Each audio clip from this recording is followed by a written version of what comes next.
간절히 붙들어 주시고, 그리고 하나하나에도 우리의 마음의 창고에 주의 말씀을 잘 담아줄 수 있도록, 그리고 정리하면서 차곡차곡 잘 쌓는 우리 모두가 되도록 이 시간을 이끌어 주시옵소서. 아멘. 함께하여 주시기 원하며 감사드리며 예수 그리스도의 이름으로 기도드립니다. 아멘. 예, 잘 계시죠? 네. 자, 봅시다. 우리 그 창세기 보고 있죠? 뭐 학교 행사라고 여러 가지가 있긴 한데,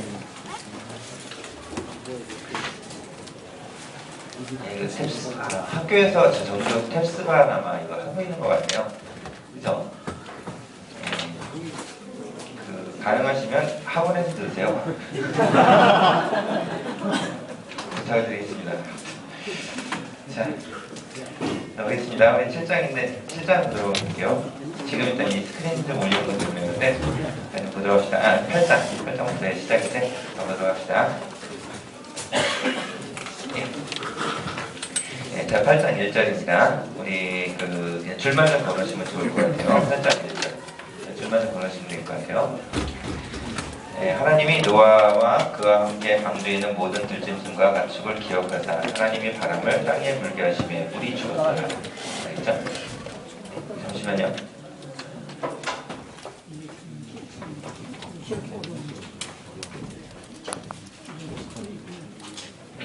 자, 기억하사 하나님이 바람을 땅에 불게 하심에 물이 줄었더라. 그런데 기억하사만 좀 줄만 좀 걸으시고, 그 다음에 바람을 땅에 불게 하심에 이것만 좀 줄만 좀 걸으시기 바랍니다. 그냥 줄만 좀 걸으세요.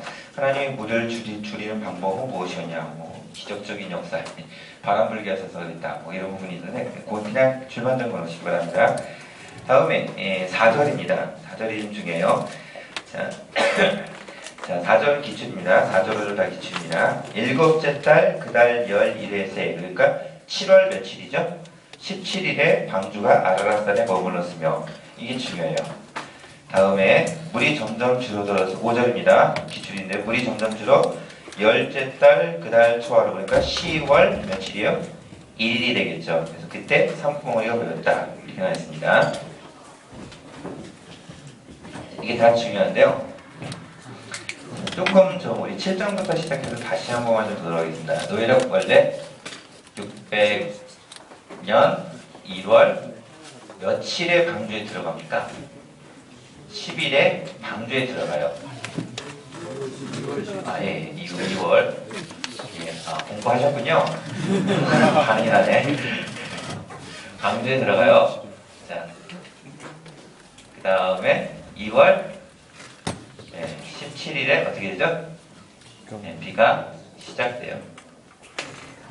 그런 다음에 40일이라고 나옵니다. 그동안 비가 계속 오죠. 계속.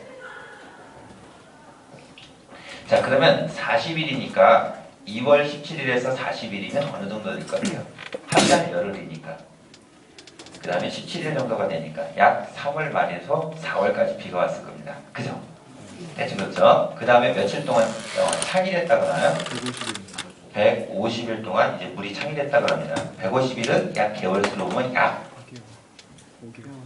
5개월 정도 되겠죠. 그럼 5개월이라고 했을 때 여기서부터 시작해서 3월부터 시작해서 쭉 하고 지금 시간을 대충 재보는 거예요. 거기 있는 시간이랑 여기 있는 것을 넘어가서 그 다음에 몇 일이냐면 7월 며칠이요? 17일에 어떤 일이 벌어지냐면 이제 7월 17일에 어디에 도착해요?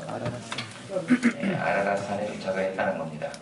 그러니까 물이 계속 일단 있는 상태에서 물이 빠져가고 있죠. 150일 동안 생활한 상태에서 빠져갈 때 7월 17일에 보니까 아라랏산에 도착을 했대요. 그 다음에 10월 1일에 어디가 보였다고요? 산봉우리가 보였다고 하죠.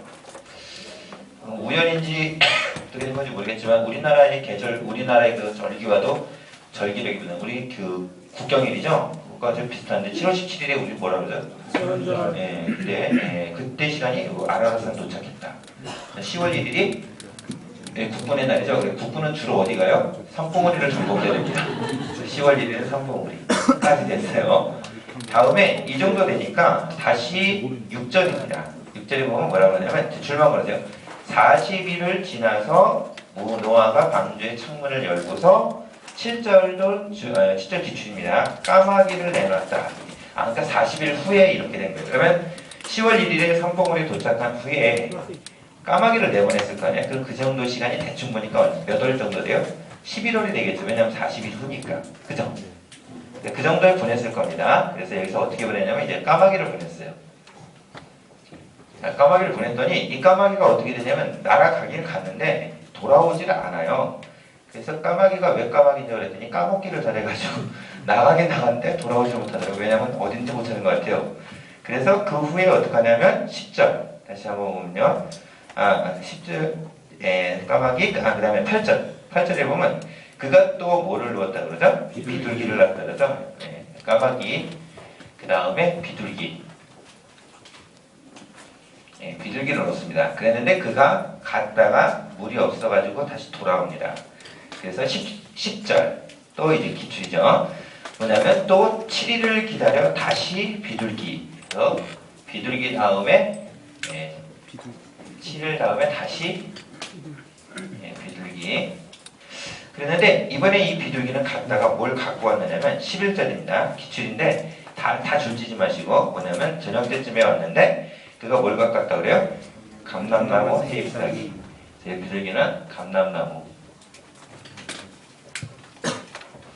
감람나무 세잎사기. 그냥 이렇게 감람나무 정도만 써주셔도 될 것 같아요.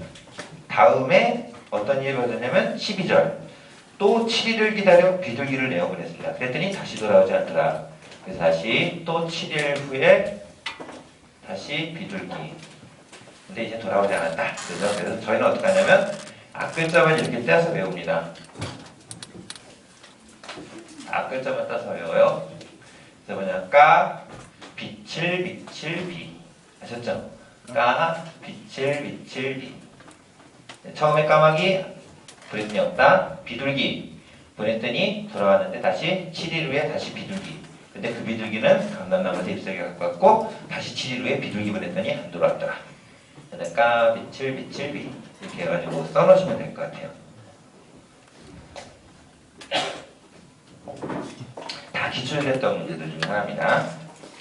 다음에 이제 13절입니다. 13절에 보면 이제 13절에 보면 601년 첫째 달 그 달 초하루 이렇게 나왔는데 표현이 좀 어렵지만 일단 쉽게 얘기하면 이제 요거를 지나서 601년이죠. 1년 1월 며칠이죠? 1일이 되겠죠. 이때 뭐를 하냐면 방주 뚜껑을 어떻게 하죠?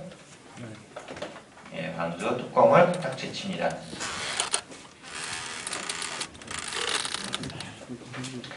방주 뚜껑을 열어요. 뚜껑으로 엽니다. 그 다음에 1월 넘어가가지고 쭉 하고 지납니다. 그 다음에 보면 며칠이냐면 14절 둘째 달 21의 날에 땅이 말랐더라. 그래서 그 다음에 말씀하여 이르시되 너는 나와라 그랬습니다. 그래서 뭐냐면 일요일입니다. 2월 27일에 드디어 방주에서 나옵니다. 방주에서 나와요.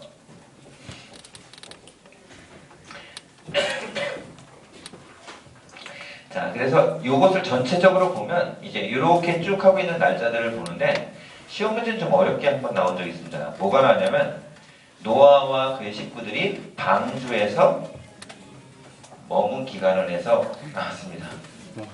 머문 날짜는 됐어요. 보기가 쭉 하고 나오긴 했는데 그냥 정답이 뭐냐면 382일 있습니다. 물론 383일이라고 하는 숫자가 더 정확하긴 할 텐데 일단 382일. 왜 그러냐면 2월 27일에서 2월 10일이니까 일단 1년 하면 365일 되잖아요. 맞죠? 그러니까 600년 2월 12일 되니까 여기서 2월 10일을 빼버리면 되겠죠? 그럼 며칠 남으면 7일 남잖아요. 그죠? 그래서 365 더하기 7일 하면 317이죠? 죄송합니다. 27일에서 딱 빼니까. 그래서 382일이다. 이렇게 얘기가 되는 거예요. 아셨죠? 네, 일단 이렇게까지는 얘기가 나옵니다. 뭐 정확하게 얘기하면 383일인데 뭐 그것에 대해서는 뭐 그렇게까지는 문제는 아니고 다만 시간이 그렇더라라고 해서 이렇게 나왔습니다. 이런 문제 누가 만들었겠습니까? 네, 저쪽 만나에서 하는 문제예요. 근데 이게 기출문제도 나오더라고. 뒤집어서 얘기하면 교수님들이 만나해가지고 있던 문제들을 보셨다 이런 얘기가 되겠죠. 그죠? 무슨 얘기 아시겠죠? 예, 그렇게 된 겁니다. 예, 그러면 교수님들은 왜 그 문제를 보느냐? 시간이 없어서 문제를 만들고 싶지만 도저히 시간이 안 되니까 있는 모든 문제집을 쫙 해가지고 그냥 보시고 그러세요. 자, 아무튼 뭐 그냥 봅니다. 그렇게. 그러면 우리나라처럼 신대원 문제가 어려운 신학교가 있겠습니까? 없습니까? 전 세계에 없어요. 우리나라에 그 신학교를 들어오려고 공부하는 신대원 문제 수준이 이렇게 높은 학교는 전 세계에 장신대랑 총신대랑 있는 한국밖에 없습니다. 그러니까 여러분은 최고의 실력을 지금 자랑하면서 열심히 지금 공부하고 있는 거예요. 굉장한 실력들입니다, 정말. 네, 자, 들어갈게요. 다음에 밑으로 보면요. 그 다음에 쭉 하고 보면 이제 다 나옵니다. 나오고 나서 그들이 제일 먼저 했던 일 있죠. 20절과 21절 기출인데 20절 노아가 여호와께 제단을 쌓고 정결한 짐승과 새 중에서 제물을 취하여 번제로 제사를 드렸다. 여러분 여기 성경을 갖다 잘 보셔야 할 것 중에 하나인데 벌써 번제라는 이름이 나온다는 것을 기억하셔야 돼요. 번제가 언제쯤 나오죠 혹시? 번제는 어떻게 드려야 된다, 뭐 어떤 형식으로 드려야 된다, 뭐 이런 것들에 대한 얘기가 나오는데 언제쯤 납니까? 성경을 보면 레위기 아니에요, 레위기. 그죠? 근데 지금 창세기에 벌써 뭐를 얘기하고 있어요?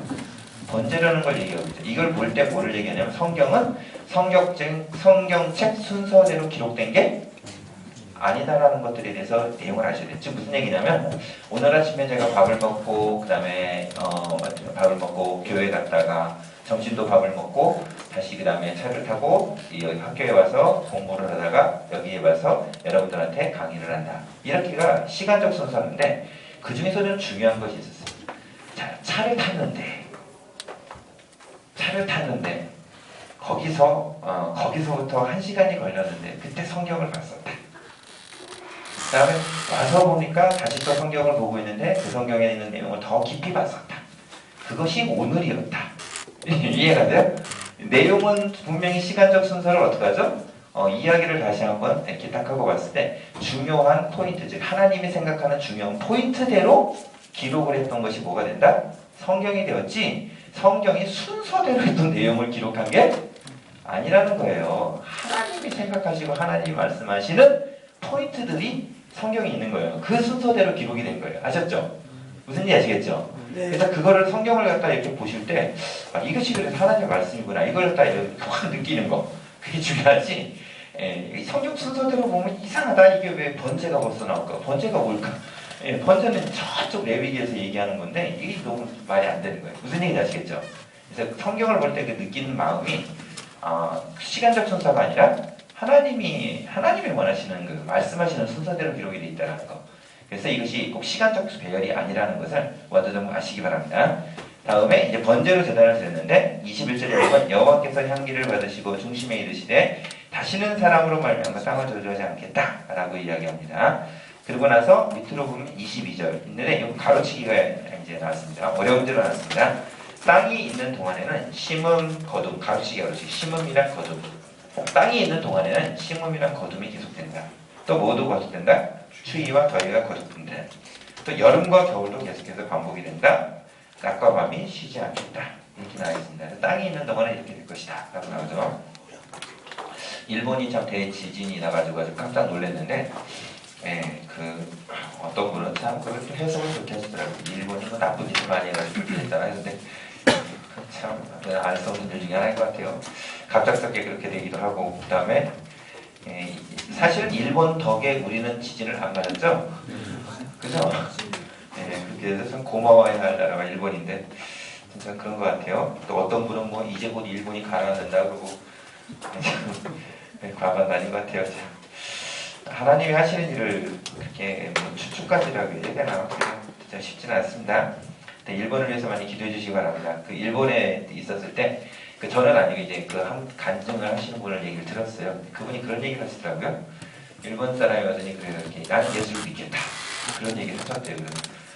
진짜 이제 예수님을 믿는구나. 그랬더니 그분이 뭐라면 나는 예수를 나의 47번째 신으로 모시겠다. 그들은 그렇게 생각을 하는 그 개념입니다. 그분이 얘기해 주신 걸 들으면서 일본이 그렇구나. 정말 쉽지 않은 나라다. 생각을 이렇게 했습니다. 다음에 이제 봅시다. 9장으로 갈게요. 9장 1절입니다. 네, 1절 기출이 아니라 어려운 문제예요. 9장 1절 하나님이 노아와 그 아들에게 복을 주시며 이르시되 제일 첫 번째 주셨던 게 뭐냐면 복이라는 단어가 또 여기 또 반복이 됩니다. 계속해서 주시는 것 중에 하나예요. 그 다음에 생육하고 번성하여 땅에 충만. 이거 생육하고 번성한다 이런 말 또 한 번 나온 적 있네요. 이게 어디죠? 그게 어려운 문제 나왔어요. 창세기 1장과 몇 장에 있다? 9장입니다. 두 번이 반복이 됐다는 걸 기억하시고요. 두 번 반복입니다. 창세기 1장만 있지 않습니다. 9장에도 있습니다. 꼭 좀 기억하셔야 돼요. 어려운 문제가 나왔다는 얘기는 여러분들한테는 반드시 기출로 나올 수 있다라는 거예요. 즉 예상 문제와도 같다 보시면 돼요. 꼭 좀 기억하세요.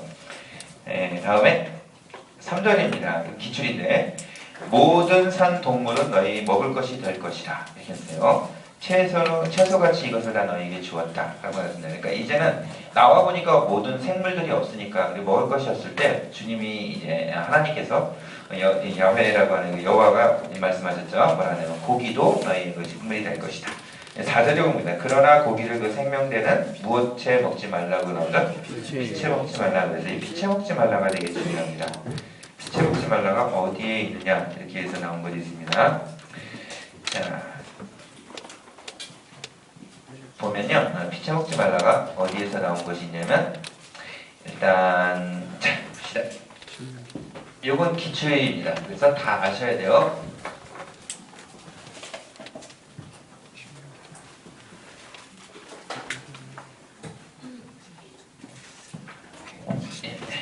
피채 먹지 말라. 제일 처음에 창세기 9장에 나오죠. 그 다음에 레위기 3장, 7장, 17장, 19장, 그 다음에 신명기 12장, 그 다음에 15장 이렇게 해서 나옵니다. 일단 기본으로 다 알고 있어야 할 것 중에 하나예요. 창세기 9장 4절, 3장 26절인가요? 3장 17절, 26절 17장에 똑같이 나는데 10절에도 나오고 14절에도 나오고 19장 21절인 것 같은데 제가 19장 26절 신명기 12장 23절 26절 이렇게 될 겁니다. 자, 이렇게 지금 나와 있습니다. 근데 이거는 기본적으로 여러분이 다 알고 있어야 할 내용 중에 하나고 특별히 여기 레위기 19장에 있다라는 것은 좀 기본으로 좀 알고 계셔야 될 것 중에 하나예요. 참 중요합니다. 피채 먹지 말라 참 중요해요. 이거 꼭 좀 아셔야 됩니다. 첫 번째 등장한 것은 어디다? 이것도 중요합니다. 중요해요. 그 다음에 여기 요거 중요합니다. 요것은 어려운 문제가 나온 적이 있어서 되게 중요하고 굉장히 중요합니다. 레위기 17장에 나온다는 건 무척 중요해요. 이거 정말 중요합니다. 그 다음에 이거 되게 중요해요. 이런 얘기 해드리려나 모르겠는데 아무튼 되게 중요해요. 요것도 중요하죠. 요것도 중요합니다. 요것은 좀 난감하긴 한데 일단 기억만 좀 해두세요. 레위기는 되게 중요해요. 레위기는 정말 중요해요. 신명기에 가장 많이 나오는 단어가 하나 있는데 혹시 그 뭐라고 하냐면 알고 계셔야 되겠죠? 신명기 가장 많이 나오는 기억하라요. 왜냐하면 창출레위인을 다 쓴 다음에 무엇을 쓴 거죠? 출애굽 몇 세대에게 쓴 거예요? 2세대들에게 쓴 겁니다. 그래서 1세대들에게 했던 말을 전체를 갖다가 반복하는 얘기가 있기 때문에 기억하라는 말이 많이 나와요. 특별히 신명기 좀 기억해 주시기 바랍니다. 자, 다음에 분명히 말씀하시는 건 뭐냐면 5절에 보면 그런 말씀. 내가 반드시 너희의 피, 곧 생명의 피를 찾으리니 짐승은 짐승에게 사람이나 형제는 그의 생명을 찾으리라. 즉 뭐냐면 피의 생명이 생명이 어디에 있다라고 얘기한 거죠? 피에 속했다라고 해서 레위기에 가면 자세히 얘기합니다. 레위기를 성결법전이라고 얘기하는데 그거는 다시 말씀을 드릴게요. 다음에 밑으로 쭉 하고 내려갔다 보면 다시 한번 쭉 하긴데 밑으로 다시 한번 내려가면 이런 표현도 똑같이 있습니다. 6절도 어려운 문제로 한번 나온 적인데 그건 일단 줄만한 거죠. 다른 사람의 피를 흘리면 그 사람의 피도 흘릴 것이니 이는 하나님이 자기 형생대로 사람을 지으셨습니다. 하나님이 자기 형생대로 사람을 지으셨습니다. 요 말 하나를 가지고 나왔다고 하는데 몇 번 반복이 되냐? 이거 또 똑같은 것이 있습니다. 하나님이 자기 형상대로 반복했다. 창세기 1장에도 나오고 제가 5장에서는 안 했는데 창세기 5장에도 자기 형상이라고 표현해요. 사실은. 이건 기억했어요. 1, 5, 9. 근데 요거를 좀 쉽게 보시면 우리 그 그림책이라는 것이 있습니다. 제가 정확한지는 모르겠는데 그 그림책을 사실 원문보다 우리가 원문에다 그려놓은 게 훨씬 많거든요. 그거를 복사하면 이게 저작법에 걸리나요? 그게 잘 모르겠네. 원문보다 그려놓은 게 더 많거든요. 근데 그게 저작법에 걸리나요? 그러면? 그 궁금해 죽겠네요. 어떻게 된 건지. 그리고 또 하나는 복사를 할 때 우리는 이제 대본에다 부탁을 했지만 대본에서 안 하고 여러분이 각자 있는 어떤 곳에서도 막 복사를 해보면 그거를 소송을 걸 수 없다 걸면 그 복사한 곳이 많으면 많을수록 그 복사한 곳에 대해서 걸 수가 없다는 얘기도 나오더라고요. 그냥 워낙 많으니까. 그래가지고 좀 어떻게 해야 할지 난감하긴 한데 아무튼 보시죠. 근데 그림책이 어떻게 생겼냐면 이렇게 생겼습니다. 그림이 일단 있으면 이렇게 표시가 돼요. 그냥 동그라미만. 그래서 1장 하면 1, 2, 3, 4 이렇게 넘어가지 않고 1, 2, 3, 4, 5, 6, 7, 8, 9, 10장이에요. 그러니까 그림 한 장 전체가 몇 장씩 기록이 돼요? 10장씩 기록이 되어 있습니다. 그림 전체가 이렇게 있는 거예요. 자, 그래서 이 그림책이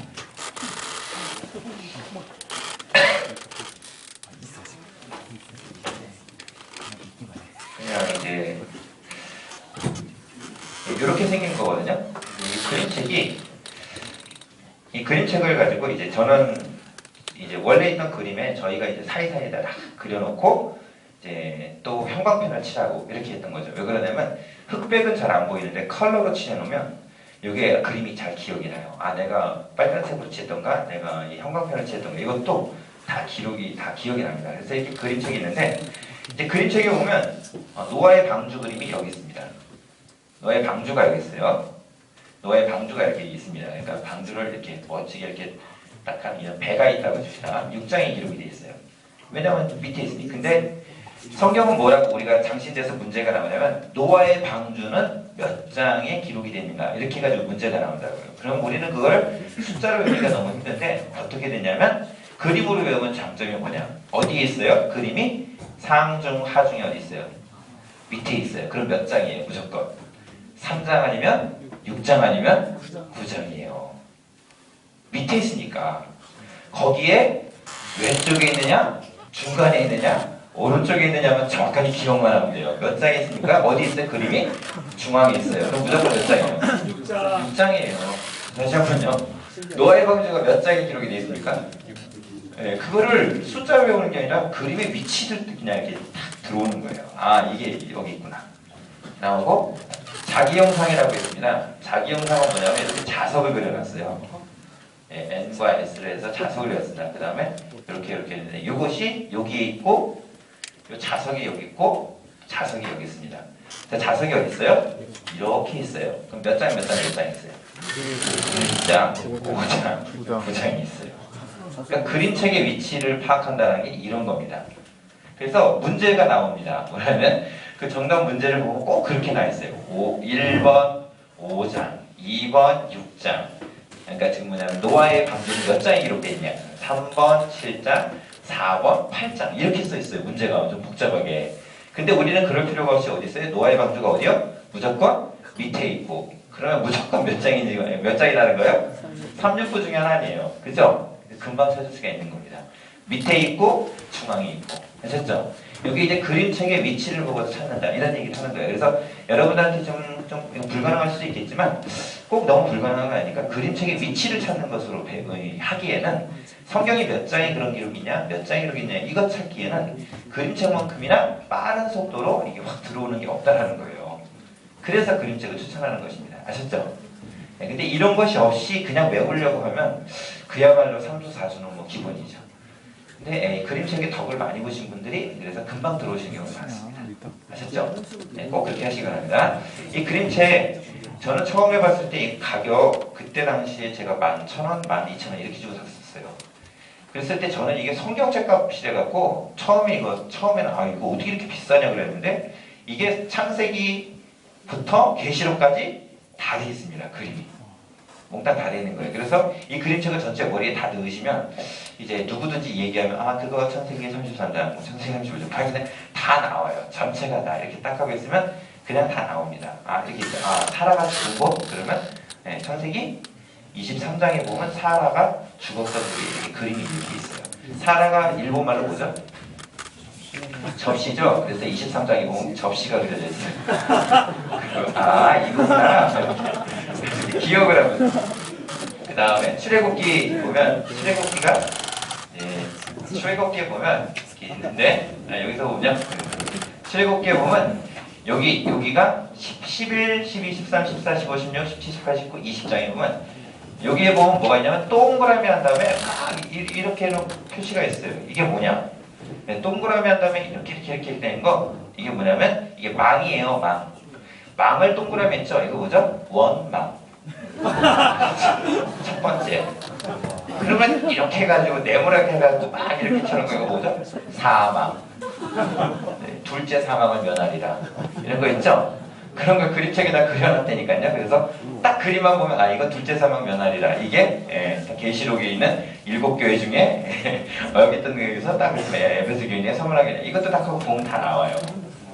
몇째 사망의 명하리라. 이런 것들이 다 나와요. 이렇게 그림책으로 좀 나름대로 있는 것들을 그려놔가지고 여러분들한테 좀 쉽게 들어올 수 있도록 만들어놨는데 이걸 그냥 그렇게 해서 여러분들한테 도움을 주려고 했더니 그냥 대고 그냥 저작권 얘기해가지고 아무도 못 갖게 만들어가지고 좀 난감하게 됐습니다. 근데 그냥 여러분들한테 구할 수 있는 데를 구하셔가지고 좀 조금 이렇게 사용을 하시는 것도 그렇게 나쁘다고 해야 되나? 어쨌든 근데 이제 그것 때문에 또 괜히 또 정신 들려서 이름 걸고 넘어가면 또 괜히 곤란해지니까 아무튼 지혜롭게 하시기 바랍니다. 가끔씩 여러분들 설명을 해드릴 거예요. 그것만 좀 기억을 하시면 될 것 같아요. 다음에 자기 영상이 아까 몇 장 있다고 그랬죠? 잠깐만요. 어디요? 이렇게 있으니까 1호고 세 군데 있다는 거예요. 기억만 해주시기 바랍니다.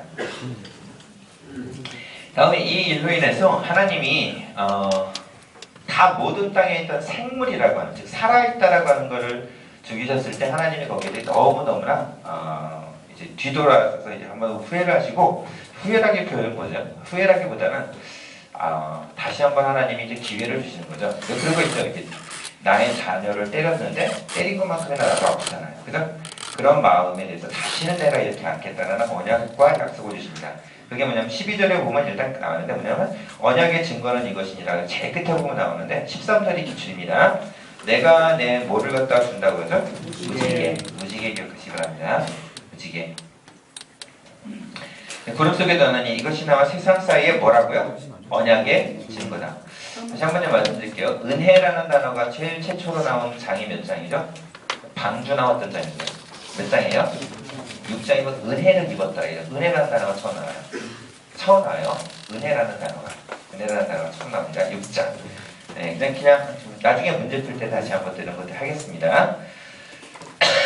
그랬더니 이제 그 자유주의 쪽에서는 홍수가 전 세계가 난 것이 아니라 지금 있던 이 아라라스탄 지역이나 여기 있던 이 가나안 땅 지역 그쪽에 대해서 홍수만 났지 절대 이게 전 세계에 난 것은 아니다 이렇게 좀 우기는 경우가 있죠. 근데 저는 그들한테 그런 얘기를 해요. 그렇다면 무지개가 그 땅만 떠야지 왜 전 세계에 어디든 왜 무지개가 전 세계 아무데나 다 뜰까? 거기에 대한 설명을 해봐라. 뭐 이런 것들에 대해서 그냥 개인적으로 질문을 하는 거예요.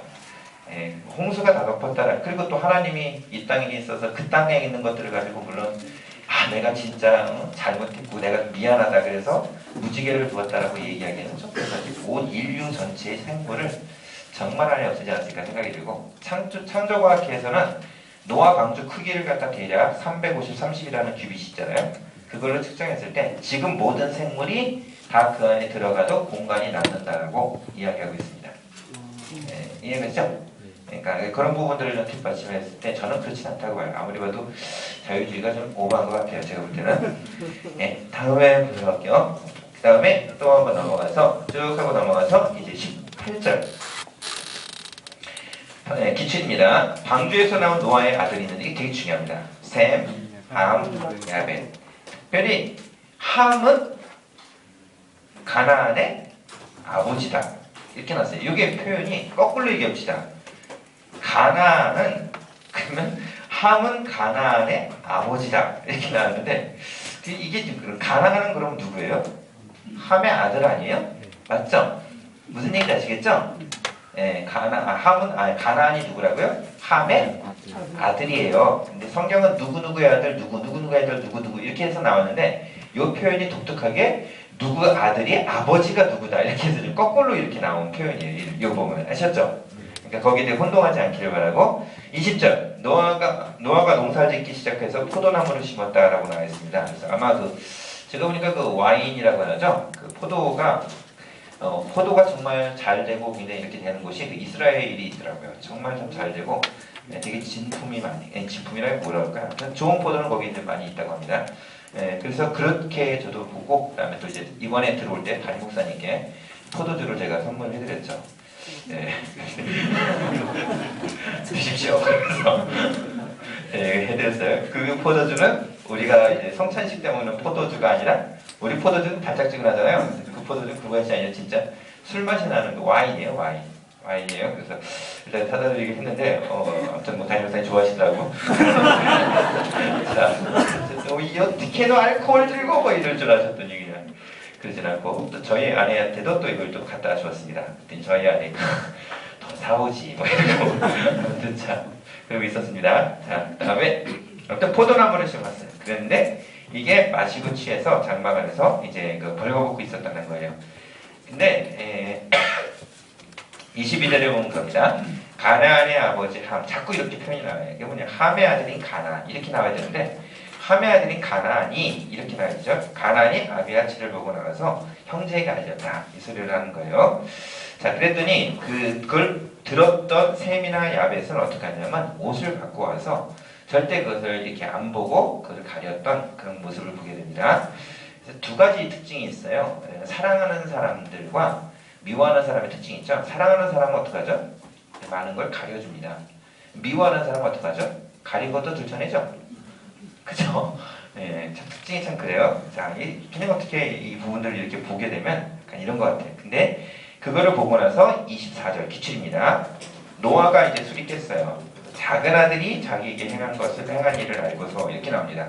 그 다음에 그가 했었던 표현이 나오는데 이게 이제 기출 문제로 나온 겁니다. 그리고 또 여러분들한테도 당연히 나올 수 있는 어려운 문제도 나왔습니다.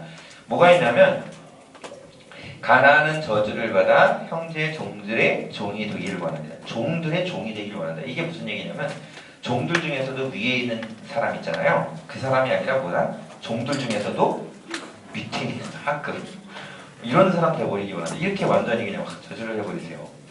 자, 그 다음에 26절이 여기가 이제 어려운 문제 나왔습니다. 가로치기를 해줘야 돼요. 제일 첫 번째 가로치기 뭐죠? 셈의 하나님의 찬양할 때는 셈의 가로치기. 그러면 여러분 봅시다. 지금 잘못은 누가 했어요? 분명히 함이에요. 근데 자꾸 누구를 얘기하고 있어요? 가나안 이렇게 얘기했어요. 이 성경에 이 묘법인데 진짜 이 사람 저주를 받아야 된다라고 아주 악독한 저주를 받아야 된다 이렇게 얘기하면 누구냐면 그 사람 자체를 저주하는 게 아니라 그 사람의 아들을 저주해버려. 아셨죠? 아예 심하게 그냥 그 표현이에요 이게.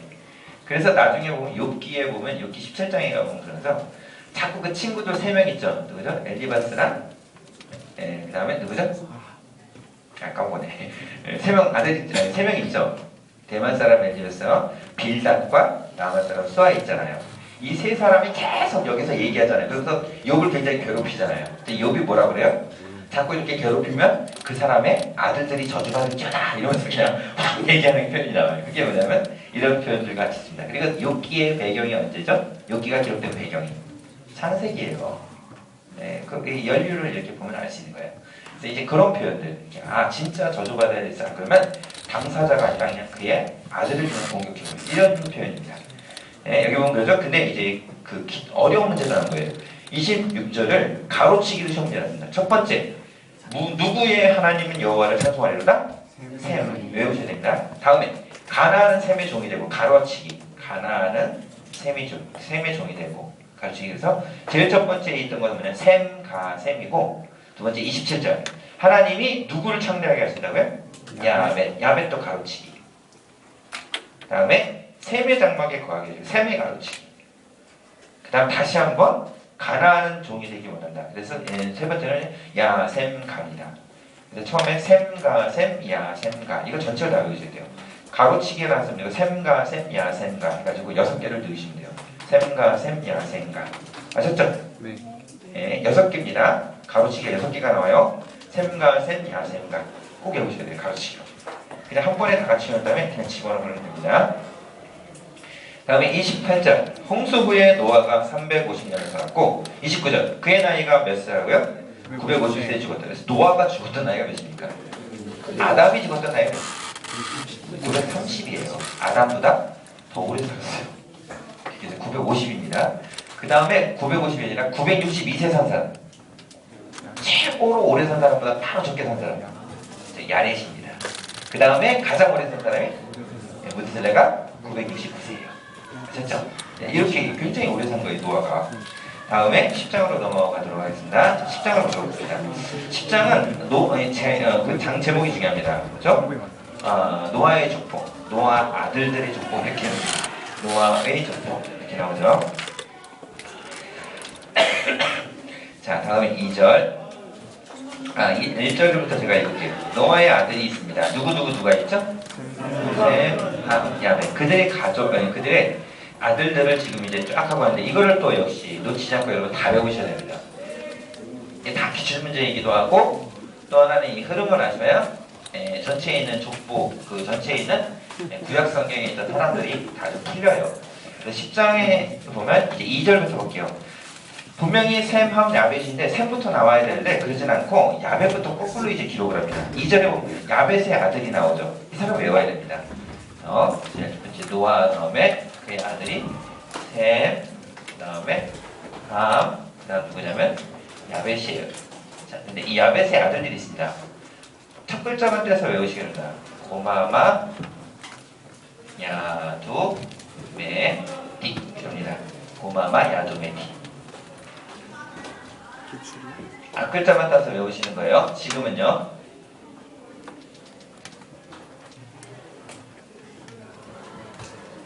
지금은 앞글자만 따서 외우시고 나중에는 다 풀어서 하셔야 됩니다. 자, 고멜, 마곡, 마데, 야완, 투라스, 메색, 디라스 이렇게 됩니다. 그래서 보기는데 줄을 걸으셔야 되죠. 자, 기출입니다. 2절. 야벳의 아들은 고멜, 마곡, 마데, 야완, 두발, 메색, 디라스 이럽니다. 고멜 좀 잘 아셔야 되는 거지요. 고멜만 출만 좀 걸으시기 바랍니다. 그 나중에 보면 호세아서라고 있습니다. 호세아서에 보면 호세아 선지자가 하나님에 의해서 데려왔던 부인이 있어요. 그 부인 이름이 뭡니까? 네, 고멜이에요. 고멜. 꼭 기억해 주세요. 여기 창세기에 있구나. 여기 계셔야 됩니다. 다음에 이들 가운데 있어서는 다른 사람들은 아니라 이들 가운데 이렇게 또 있고 그 다음에 3절에 보면 고멜의 아들은 그래서 아스그나스 뭐지 쭉 하고 나와요. 그 아들들의 아들들을 계속 기록하고 있구나 이렇게만 하시면 되고 5절이 또 어려운 문제로 왔습니다. 기억해주세요. 자, 뭐냐? 이들로부터 여러 나라 백성으로 나뉘어져 각 기언어와 종족과 나라대로 어떻게 되냐면 어디에서 본다? 바닷가. 그래서 야벳이 어디에 살아요? 바닷가에 산다. 이걸 아셔야 돼요.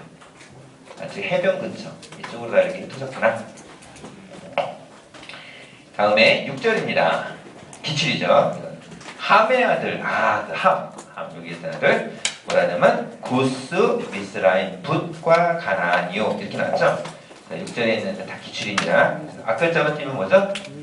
고미, 붓, 가 이럽니다. 잘 알고 계셔야 돼요. 특별히 어려운 문제로는 이제 7절부터 시작해서 나오긴 하는데 그건 일단 좀 넘어서 구스의 아들은 7절은 제가 읽을게요. 구스의 아들은 스바, 하빌라, 삽다, 라마, 삽드가 뭐 이렇게 쭉 하고 나오는데 그거 스타일 중에 특별히 스바와 하윌라 이 두 가지만 좀 기억하시면 돼요. 굉장히 어려운 문제가 나왔습니다. 굉장히 어려운 문제가 나왔어요. 구스의 아들. 그 다음에 계속해서 있는 것 중에 8절 이건 기출입니다. 구스가 누구를 낳았다고요? 니므롯. 그는 세상에 뭐라고요? 첫 용사라. 그래서 구스가라는 사람이 누구다? 니므롯. 세상의 첫 용사. 이걸 아셔야 돼요. 세상의 첫 용사. 되게 중요합니다. 세상의 첫 용사라. 첫 용사다. 이렇게 나왔어요. 되게 중요합니다. 니므롯. 그러면 니므롯에 대해서 이렇게 족보를 쭉 따라 올라가면 누구의 조상? 함이다. 이걸 아시겠죠? 되게 중요합니다. 다음에 밑으로 쭉 하고 내려가다 보면 뭐라고 얘기하냐면 10절부터 보면 그렇습니다. 그의 나라는 신할 땅, 신할 땅이라는 거 바벨론이 그쪽에 나오면 신할 땅. 그 다음에 신할 땅에 보면 뭐냐면 바벨 이렇게 나오죠. 이것이 다 어디 땅이냐면 이제 나중에 가다 보면 그렇게 됩니다. 이게 다 어디냐면 바벨론 얘기하는 거예요. 그쪽 지역으로 넘어가서 하는 것입니다. 이쪽에서 이렇게 있었다라고 나옵니다. 그러더니 쭉 하고 보면 11절에 보면 그가 그 땅에 아수르로 나아가 니느웨와 뭐 이렇게 쭉 하고 나옵니다. 근데 12절 어려운 문제로 하는 것이 뭐냐면 니느웨 기억나세요? 니느웨가 어디죠? 요나 이렇게 있었던 땅이 있죠. 니느웨는 어느 나라의 수도입니다. 아수르의 수도입니다. 그 아수르가 그 당시 최강의 국가였어요. 그 최강의 국가인 곳에 수도가 니느웨인데 하나님이 거기에 가서 뭐를 하라고 했죠? 40일이면 망한다고 전하라고 그 요나 보러 그래라 했죠? 요나가 어떻게 됐겠어요? 예. 요나가 딴 데 갔죠. 그래서 나보고 여기 가라고요? 제일 가장 강력한 나라 이러면서 근데 사실은 이제 요나서 4장에 보면 나중에 나옵니다. 보내기만 했으면 이럴 것이다 이렇게 회개하고 돌아올 것이라고 이미 얘기했지 않습니까? 뭐 이런 것들이 나오는데 이제 가서 하겠습니다. 니느웨 기억하세요. 근데 여기 보면 뭐라 하냐면 12절에 니느웨와 갈라 사이에는 무엇을 건설했다? 성읍 하나가 있는데 레센. 이게 어려운 문제가 나왔어요. 굉장히 어려운 문제가 나왔습니다. 와 이렇게 이런 문제가 있었어요? 그러면서 여러분이 이렇게 보시지만 나중에 전체 성경을 다 보고 나서 이런 문제 탁 나오면 이게 어디 있는지를 막 감이 왔다 갔다 할 때가 많아요. 기억해 주세요. 레센. 자, 그 다음에 다른 것이 아니라 그것까지 됐고 13절. 이제 13절에 보면은 누구냐면 미스라임이 나와요. 그러면 여기 봅시다. 누구요? 미스라임. 그래서 성경책에 6절에 보면 미스라임이 나오죠. 6절에 보면 미스라임 나오죠. 그것을 이렇게 해서 화살표를 해놓으세요. 그래가지고 어디냐면 13절에 미스라임을 이렇게 표시를 해놓으시라고. 이게 이거구나 이렇게. 그 미스라임에서는 뭐 루딤이 나오고 아람임이 나오고 르하빔가 나오고 랍두임이 나오는데 그 사람들은 괜찮습니다. 그런데 이제 누구가 나왔느냐면 중요한 사람이 나오죠. 누가 나오죠? 갑돌임과 누가 나오냐면 갑돌임과 바드루심 나온 다음에 누구냐면 가슬루힘과 갑돌임이 나오죠. 이 가슬루힘에게서 누가 나온다고 해요? 블레셋이 나왔다고 합니다. 그래서 블레셋이 나왔는데 미스라임에 보면 가슬루힘. 그래서 이 가슬루임에게서 누가 나왔다고요? 블레셋. 그래서 블레셋의 원 조상을 따지자 그러면 쭉 올라가면 누구요? 미스라임이고 미스라임이 위로 올라가면 누구예요? 함. 함에서부터 나왔구나. 이거를 얘기하는 거예요. 함에서부터 나왔구나. 그래서 함에서부터 나왔다라는 것을 꼭 알고 계시면 됩니다. 그래서 미스라임 쪽에 대해서 이렇게 나왔구나. 되고요. 그 다음에 15절입니다. 15절 16절에 보면 뭐냐면 가나안이라고 나옵니다. 맞죠? 그래서 붓은 나와요 안 나와요? 여기는 붓은 나와요 안 나와요? 안 나옵니다. 누구요? 이제 가나안. 그래서 그 가나안이 우리가 알고 있는 누구요? 가나안이에요. 아셨죠? 그 가나안을 얘기합니다. 자, 그 가나안이라고 얘기하는데 그 가나안을 보면 어떻게 되냐면 자, 가나안인데 누구냐면 가나안은 15절 기출입니다. 가나안은 장자 누구와 누구를 낳았다고 그래요? 시돈과 헷.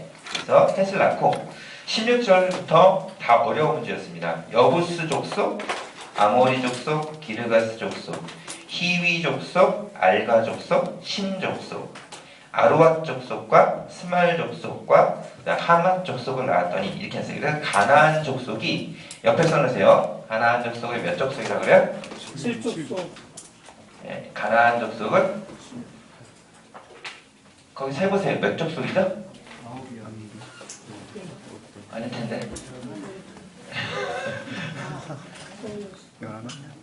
10개 아니에요? 10개 아니에요? 족속이라는 말이 들어간 것이 몇개예요? 아홉 개죠. 네, 그 9개에서 누구냐면 장자, 시돈과 해치라는 것까지를 아마 같이 넣어가지고 지금 몇 족속이라고 얘기하냐면 몇 족속이라고 해요? 11족속이라고 얘기를 합니다.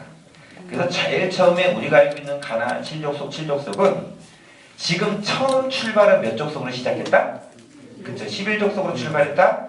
조금 지나니까 10족속으로 줄었다가 좀 더 지나니까 7족속으로 줄어든, 소위 말해서 역사적인 변천에 의해서 그들이 서로 싸우기도 하고 서로의 나라가 융합되기도 하고, 즉 연합되기도 하고 병합되기도 해서 나라가 점차적으로 우리가 말하고 있는 7족속을 언제 시대? 여호수아 시대 때가 가지고 7족속 된 거예요. 그 전에 있던 창세기는 뭐라 그러냐면 첫 출발이 11족속이다 이렇게 얘기가 나오는 거예요. 무슨 얘기 아시겠죠?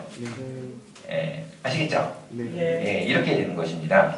그래서 제일 처음에는 11족속으로 시작이 돼요. 그 다음에 창세기 15장을 오늘 하니까 거기가 보면 이제 몇 족속을 주냐면 10족속만 기록이 됩니다. 그래서 한 족속이 벌써 제일 약한 족속이겠죠. 우리가 이렇게 늘 싸우고 이렇기 때문에 늘 거기 전쟁과 이런 것들 때문에 이제 나라가 병합이 돼버리고 섞이고, 그 다음에 이제 쭉 하고 있다가 강성한 나라로 변했던 게 7족속, 혹은 대표적으로 신명기에 보면 몇 족속이 기록이 돼요?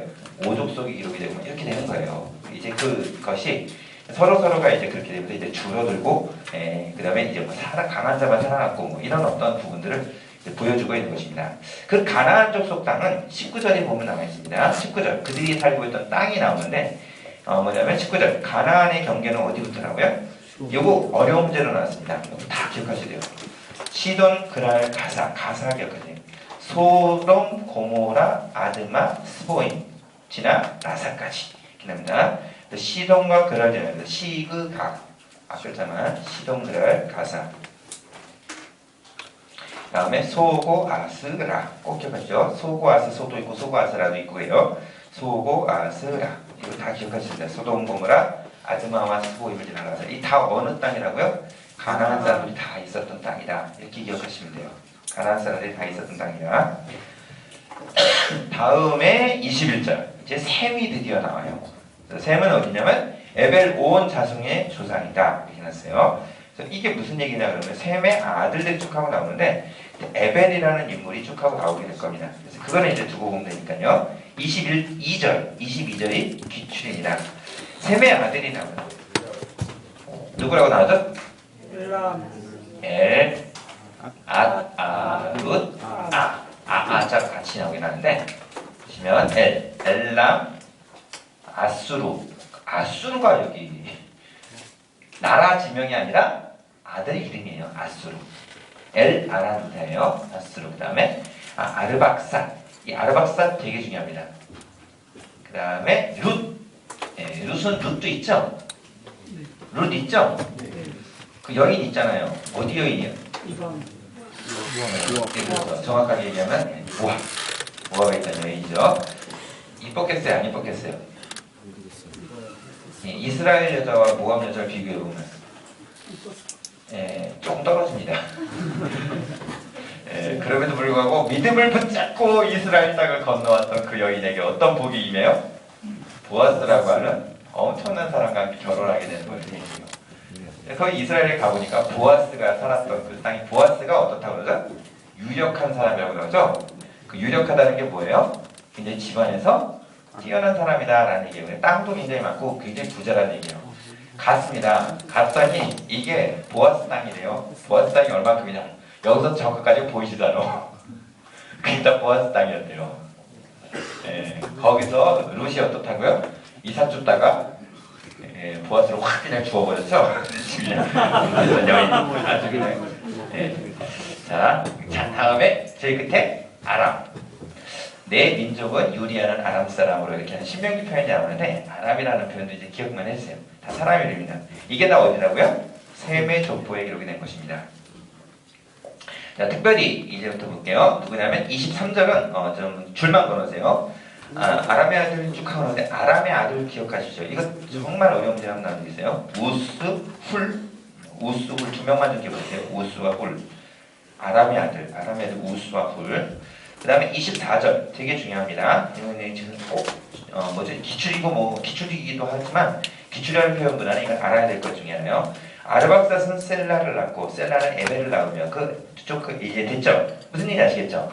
다시 한번요. 아르박사스는 누굴 낳아요? 셀라는 에벨. 21절은요. 셈은 에벨 온 자손의 조상이에요. 이 에벨이 누구예요? 지금 말하는 에벨이에요. 아셨죠? 네. 자, 그럼 에벨을 낳았으면 누구? 25절. 에벨은 두 아들을 낳는데 누구와 누구를 낳아요? 벨레. 그 다음에 또 그 아우의 이름이 쭉 하고 보면 나오는데 뭐죠? 욕당. 이렇게 나오는 거예요. 그 벨렉이 나왔을 때 세상이 어떻게 됐다고 그러죠? 나뉘었다. 이런 표현이 나옵니다. 기억해 주세요. 이것도. 그 다음에 셈에 대해서 살았던 땅이 어디냐면 30절. 그들이 거주하는 곳은 메사에서부터 스발로 가는 길에 동쪽 산이더라. 그래서 셈 족속은 어디라고 기억하냐면 산 쪽, 동쪽 산이라고 하는 산 쪽이라는 것만 기억해 주시면 될 것 같아요. 산이다, 산 쪽이다 이렇게만 하시면 돼요.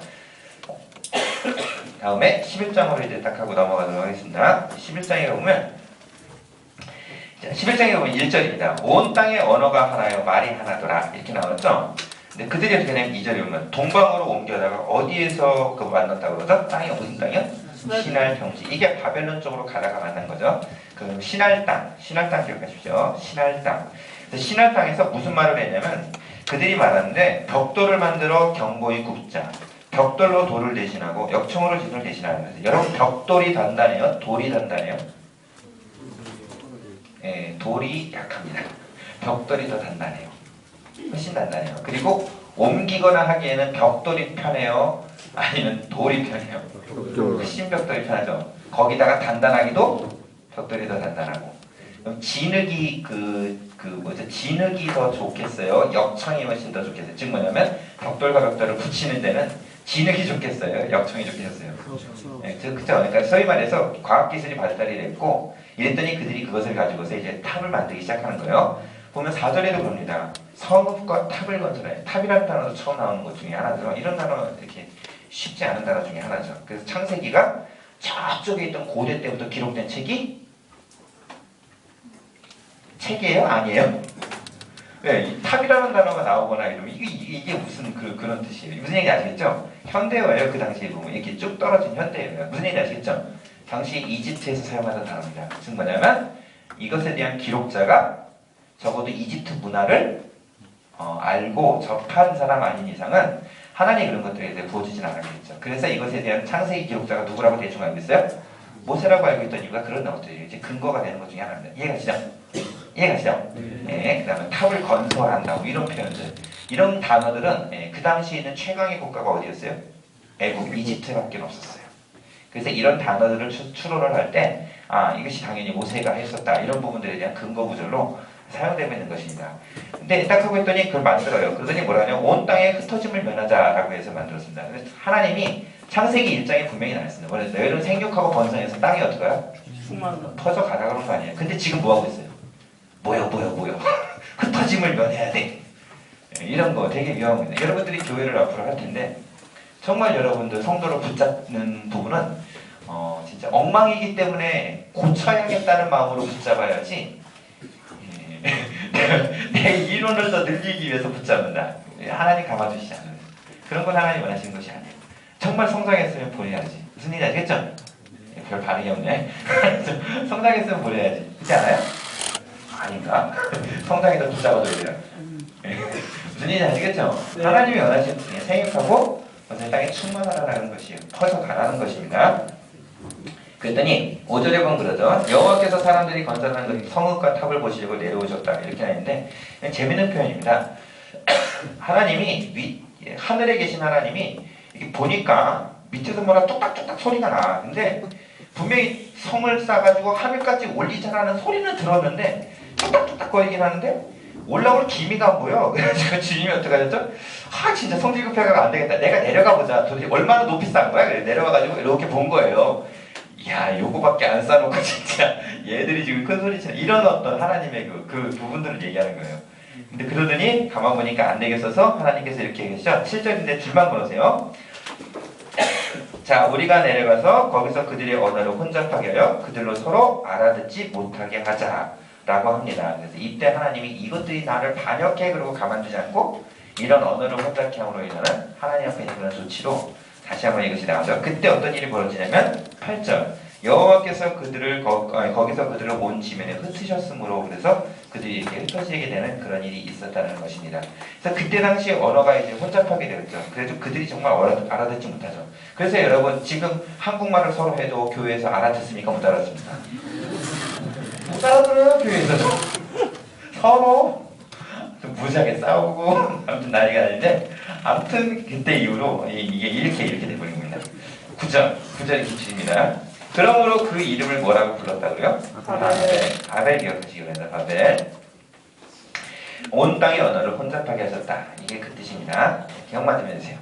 그다음 10절입니다. 10절부터는 이제 제가 읽는 대로 그냥 좀 걸어주면 되겠습니다. 10절은 되게 11장에 중요한 것이 하나가 있는데 바벨탑과 11장 장제목을 좀 써놓으세요. 되게 중요합니다. 바벨탑과 셈의 족보 좀 써놓으세요. 그 다음에 또 하나 데라의 족보도 나옵니다. 근데 데라의 족보까지는 굳이 그렇게 안 해도 셈의 족보가 나온다는 건 기억을 하셔야 돼요. 셈의 족보가 나온다는 건 기억을 하셔야 돼요. 10절에 볼게요. 셈이라고 하는 셈의 족보는 지금 셈이 누구죠? 여기 말하는 셈. 셈의 족보를. 자, 10절. 셈의 족보가 아니라 셈은 100세 곧 홍수 후 2년에 아르박삿을 낳았다. 이렇게 나왔어요. 그러니까 셈이 100세 때에 홍수 후 2년에 아르박삿을 낳은 거니까 셈이 100세 때 홍수를 맞이한 거죠. 그러면 노아가 600세에 홍수가 났으니까 그때 나이에 셈은 몇 살이었다는 얘기예요. 그러니까 노아는 몇 살이었다는 거예요? 102세. 500세가 되겠죠? 100세니까. 이해가시죠? 네. 맞죠? 네. 그러니까 노아가 500세 때 배를 지었다고 쳤을 때 방주를 지었다고 치면 그때 제일 어렸던 셈이 몇 살이라고요? 100. 한 살. 맞죠? 아닌가요? 맞죠? 네. 무슨 얘기인지 아시겠죠? 예. 그러니까 애가 이렇게 한 살이었을 때 만일 제일 빠르게 배를 지었다고 해도 100년 동안의 배를 지었다고 해도 그가 이제 아이가 한 살이었을 때 그때부터 이제 시작했던 것들을 이제 이렇게 증명하는 하나의 그 모습이에요. 이해가시죠? 기억해 두시 이런 부분이 있습니다. 그때 아르박삿을 낳고 아르박삿을 낳은 후 몇 년을 지내요? 500년을 지내며 자녀를 낳았다. 있어요. 다음에 12절을 보면 아르박삿은 35세에 셀라를 낳고 셀라를 낳은 후 403년을 지냈다. 셀라는 30세에 에벨을 낳았다. 그러니까 지금 몇 살 때 결혼했는지를 보세요. 다음에 에벨을 낳은 후 403년을 지냈다. 에벨은 34세에 벨렉을 낳고 몇 살 때 결혼했는지 아시겠죠? 벨렉을 낳은 후 430년을 지냈다. 벨렉은 30세에 루우를 낳고 몇 살 때 결혼했는지 아시겠죠? 그 다음에 또 쭉 가면 루우는 32세에 수룩을 낳았고 32세라고 하고 수룩은 또 22절은 수룩은 30세에 나홀을 낳고 여기부터가 중요합니다. 나홀은 200년을 지낸 자녀를 낳고 그 다음에 24절 나홀은 29세에 데라를 낳았고 이렇게 나왔어요. 그 다음에 데라를 낳은 후 119년을 지내며 자녀를 낳고 26절이 기출입니다. 데라는 70세에 아브라함과 나홀과 하란을 낳았다. 남들은 결혼을 지금까지 30세 했는데 여기 있던 아브라함의 바로 위에 있던 아버지는 누구요? 데라는 무지하게 늦게 결혼하죠. 70세에 결혼했다. 아마 좀 떨어졌던 인물인 것 같아요. 굉장히 이렇게 늦게 하나님의 은혜로 이렇게 결혼하지 않았을까 이런 생각이 들어요. 저도 굉장히 결혼을 늦게 했습니다. 주님의 은혜로 했는데 정말 결혼하고 나니까 아주 그냥 죽을 맛인데 아무튼 70세 이렇게 됐어요. 근데 지금 나이가 엄청나게 이렇게 있는 불려진 나이가 아니라 30세에 결혼하고 30세에 결혼하면 이런 표현들이 이제 대체적인 모든 사람들이 그러니까 장수하던 그런 나이가 아니라 우리와 조금 좀 다르지만 좌우지간 이렇게 우리와 비슷한 나이 쪽으로 우리의 삶의 여정의 나이 쪽으로 비슷하게 이제 맞춰져 간다는 거예요. 이해가시죠? 그게 지금 11장에 있는 표현 중에 하나라는 것입니다. 그래서 그때 당시에 190살까지 살았네, 170살까지 살았네 이런 표현이 아니고 이제 조금 좀 많이 누그러지고 거의 우리랑 좀 비슷해져가는 너무 같진 않지만 그래도 좀 그런 표현으로 이제 설명이 되기 시작해요. 27절부터가 이제 나오는데 여기부터는 우리 한 10분만 쉬었다가 해보면 어떨까요? 됐겠죠? 네. 10분만 쉬었다가 하겠습니다.